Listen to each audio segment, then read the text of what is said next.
Okay, suppose we have these three number lines and they represent, the top number line represents the value of x. The next number line, the blue triangle, shows the value of x squared over 4.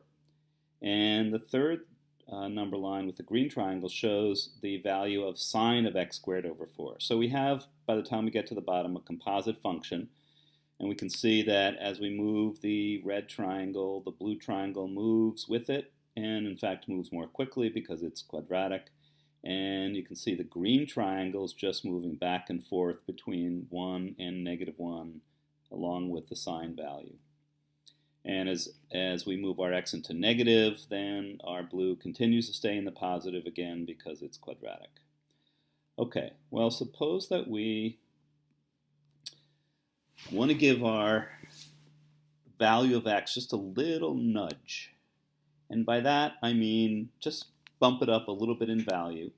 And what we're going to call that is d of x. So the little blue segment here represents the nudge of x, and we're going to call that d of x. Meanwhile, we've also nudged our blue triangle a little bit, and that nudge is equal to the derivative of x squared over 4, or x over 2, because it becomes 2x over 4, which simplifies to x over 2.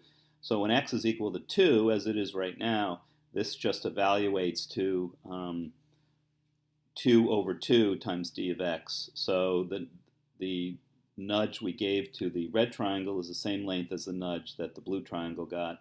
But if we change the value of x by moving it, let's say, to x is equal to, move it to x is equal to 4, now if we look at the nudge, we can see that it's equal to 2 times the nudge that we gave to the value of x, and you can see the blue segment here is twice as long as the blue segment here. Okay, meanwhile, we want to look at, well, as we nudge our red triangle, our blue triangle gets nudged, but so does our green triangle. So let's take a look at what's happening there.